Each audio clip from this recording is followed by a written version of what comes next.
नमस्कार मित्रों। जय श्री कृष्ण। राधे राधे मित्रों। एक बार की बात है, देव आर्ष नारद नारायण नारायण का जाप करते हुए द्वारिका नगरी में पधार हैं। द्वारका में भगवान श्री कृष्ण अपने आसन पर विराजमान थे। तभी देव अर्ष नारद भगवान श्री कृष्ण के पास जाकर रुक जाते हैं और कहते हैं, हे माधव प्रणाम। तब भगवान श्री कृष्ण मुस्कुराते हुए कहते हैं, आओ आओ देवराशि, द्वारिका में आपका स्वागत है। कहिए देवराशि, आज अचानक द्वारिका में यूं ही पधारने का कारण क्या है? तब देव श्री नारद कहते हैं, हे प्रभु, आज मेरे मन में अचानक एक प्रश्न ने विकराल रूप धारण कर लिया। मैं वही प्रश्न जानने की अभिलाषा से आपके पास आया हूं। कृपा कर मेरे शंका का समाधान करें। तब भगवान श्री कृष्ण कहते हैं, हे देवर्ष, तुम निश्चिंत होकर अपने प्रश्न का उत्तर पूछो। मैं तुम्हारे प्रश्न का उत्तर अवश्य दूंगा। भगवान श्री कृष्ण के मुख से इतना सुनते ही देवर्ष नारद कहते हैं, हे प्रभु, इस धरती लोक पर कुछ लोग हम सुखी क्यों होते हैं और कुछ लोग हमेशा दुखी क्यों रहते हैं? इसका सबसे बड़ा कारण क्या है? और हे प्रभु, इंसान का असली सुख क्या है? क्या संभोग ही इंसान का सबसे बड़ा सुख है? देवराश नारद के मुख से इतना सुनते ही भगवान श्री कृष्ण कहते हैं, हे देवर्षि, आज तुमने बड़ा ही उत्तम प्रश्न किया है जो समस्त मानव जात कल्याण हेतु अत्यंत महत्वपूर्ण प्रश्न है।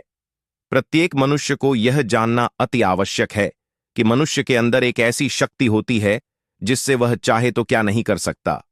चाहे तो अपना जीवन स्वर्ग बना सकता है, चाहे तो नर्क बना सकता है, चाहे तो लाखों लोगों को कल्याण कर सकता है, और चाहे तो खुद को बर्बाद भी कर सकता है, और चाहे तो खुद को महान बना सकता है। हे देवशी, कुछ लोग इतना सुखी और कुछ लोग इतना दुखी क्यों होते हैं? इसका कारण क्या है? अधिक संभोग करने से क्या होता है? ये सभी बातें अब मैं तुम्हें एक कथा के मां से बताने जा रहा हूं। इसी कथा में छुपा है आपके सभी प्रश्न का उत्तर। हे देवर्षि, इस कथा को जो भी मनुष्य पूरा ध्यान से सुन लेगा, उसे मनचाहा फल की प्राप्ति होगी। उसे जीवन में कभी भी अधिक दुख का सामना नहीं करना पड़ेगा। तब देवर्षि भगवान श्री कृष्ण से कहते हैं, हे प्रभु, आप इस कथा का आरंभ कीजिए। मैं आपको विश्वास दिलाता हूं कि मैं कथा को बहुत ही ध्यान से अवश्य सुनेंगे। हे द्वारकाधीश, मैं भली जानता हूं कि आधा अधूरा ज्ञान किसी भी काम का नहीं होता। हे प्रभु, इस कथा को सुनने के बाद मैं पूरे देवलोक में प्रचार प्रसार करूंगा। मित्रों, जब तक भगवान श्री कृष्ण इस कथा का आरंभ करते हैं, तब तक एक बार सच्ची श्रद्धा से कमेंट में जय श्री कृष्ण राधे राधे जरूर लिखें। और चैनल पर नए दर्शक या मेहमान हो तो चैनल को जल्दी से सब्सक्राइब करके और वीडियो को लाइक कर दो, ताकि आने वाले वीडियो का नोटिफिकेशन सबसे पहले को मिल सके और प्राचीन कहानियों से आप हमेशा जुड़े रहे। मित्र, कथा को आरंभ करते हुए भगवान श्री कृष्ण कहते हैं, हे देवर्षि, किसी समय की बात है। एक गांव में एक किसान रहता था। उसे धन संपत्ति की कोई कमी नहीं थी। उसे दुख था सिर्फ इस बात का कि उसे कोई संतान नहीं थे।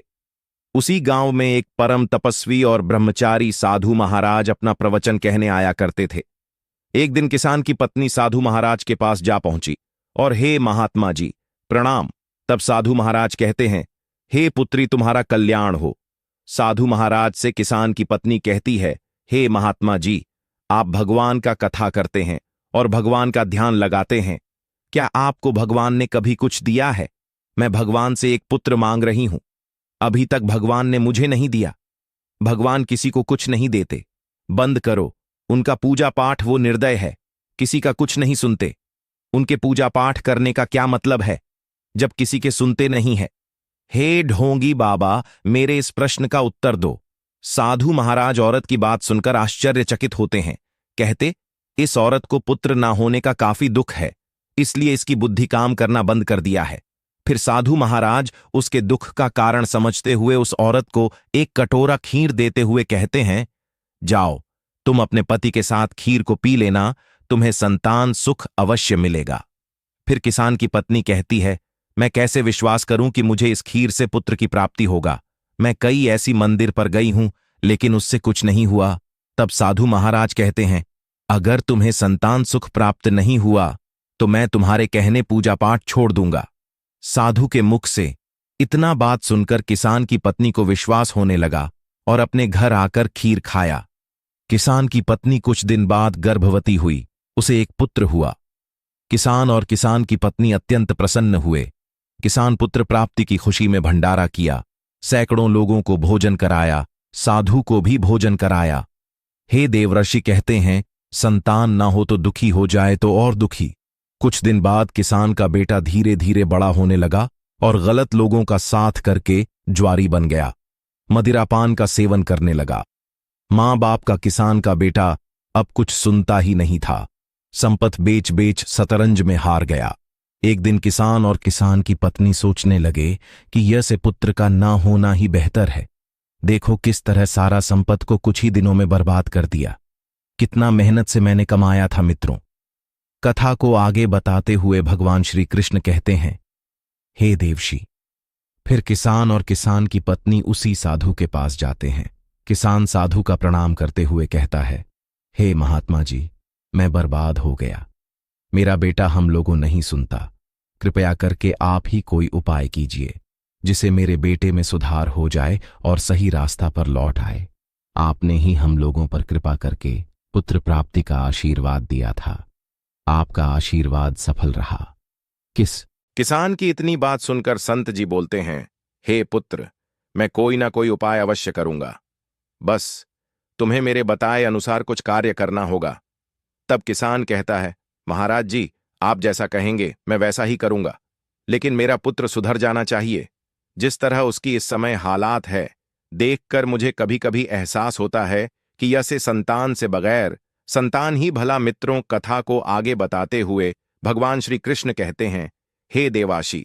फिर साधु किसान से कहता है, इस धरती पर स्त्री धन यह सब एक मोह माया है। जिसने भी इसके जाल में फंसा है वह 100% बर्बाद ही हुआ है।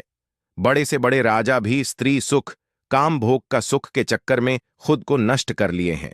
जैसे मैं तुम्हें कई ऐसे महत्वपूर्ण और महान लोगों के बारे में भी बता सकता हूं। तुम अब मेरे एक एक प्रत्येक बातों को बहुत ही गौर से सुनना। काम वासना एक ऐसा दलदल है, अगर कोई भी कूद जाए तो हमेशा वह आपको नीचे की ओर ही ले जाएगा। जैसे मोह माया के चक्कर में महाभारत हुआ, एक स्त्री के चक्कर में रावण का अंत हुआ। रावण के पास हजारों स्त्रियां थीं, फिर भी उसका इच्छा काम नहीं हुई और वह माता सीता को चुरा ले गया, जिसके कारण उसकी मृत्यु हो गई। हे किसान, इंसान अगर सुख का अनुभव करें तो वह सुखी है, दुख का अनुभव करें तो वह दुखी है। उसका हर चीज देखने का अपना नजरिया होता है। तुम्हें पुत्र नहीं थे, तब तुम्हारी पत्नी यहां पर आकर मुझे क्या क्या नहीं कहा। उस समय कितना कितना दुख था तुम्हें, और आज अगर तुम्हारे पास संतान है तो फिर भी तुम दुखी हो। इन सब बातों का कारण क्या है? तुम्हारा स्वार्थी इंसान कभी भी सुखी नहीं रह सकता, उसके पास कितना धन और संपत्ति क्यों ना हो। यह बातें तुम नोट कर लेना कि इंसान सबसे ज्यादा सुखी वही है जो लोगों को सुख देना चाहता और लोगों का कल्याण करना चाहता है। जरूरतमंद लोगों का मदद करना चाहता वही सबसे सुखी होता है। हे देववार्षि। फिर साधु किसान से कहता है, अब मैं तुम्हें बहुत ही अनमोल बातें बताने जा रहा हूं, जिसे तुम बहुत ही ध्यान से सुनना। काम वासना एक ऐसा शक्ति है जिसको भूलकर मनुष्य अगर कोई भी लक्ष्य को निर्धारित कर ले तो उसमें सफल जरूर हो जाएगा। ब्रह्मचर्य का पालन करने से काफी लोग महान हुए हैं और ब्रह्मचर्य को नष्ट करने से लोग बर्बाद भी हुए हैं। इतना बात सुनकर किसान साधु महाराज से कहता है, हे महात्मा जी, अब मुझे इस समय क्या करना चाहिए यह बताइए, आपका ज्ञान अद्भुत है। महात्मा जी किसान से कहते, अब तुम निस्वार्थ बन जाओ, तुम्हारे समस्या का समाधान हो सकता है। तुम अपने लड़के को जो कुछ बचा है सब उसे दे दो और बोल दो, बेटा जितना भी मेरे पास था मैंने सब कुछ तुम्हें दे दिया हूं। अब तुम चाहो तो इसे फेंक दो, चाहो तो मुझे 2 रोटी दो, चाहे तो भूखन मारो, सब कुछ अब तुम्हारे हाथ में है। 2 वक्त की रोटी के लिए ही तो हर पिता पुत्र का कामना करता है। हे किसान, इतना करने के बाद उम्मीद कि तुम्हारा बेटा अवश्य सुधर जाएगा। ईश्वर के ही बल पर मैंने तुम्हें पुत्र प्रदान करने के लिए खीर दिया था। ईश्वर की ही बल पर आज मैं तुम्हें तुम्हारे पुत्र को सुधारने का मूल मंत्र दिया हूं। जाओ, सही से इस्तेमाल करो, ईश्वर का नाम लो, सभी कार्य सफल होंगे। इतना सुनकर किसान और उसकी पत्नी महात्मा का प्रणाम करके घर वापस लौट जाते हैं। महात्मा के बताए अनुसार सभी कार्य करते हैं, धीरे धीरे सही रास्ते पर आ जाता है मित्रों। कुछ इस प्रकार भगवान श्री कृष्ण ने नारद जी को कथा सुनाया है। यह कथा आपको कैसी लगी? वीडियो को लाइक जरूर करें और एक बार सच्ची श्रद्धा से कमेंट में जय श्री कृष्णा राधे राधे अवश्य लिखना। वीडियो देखने के लिए आप सभी मित्रों का धन्यवाद। जय श्री कृष्णा राधे राधे।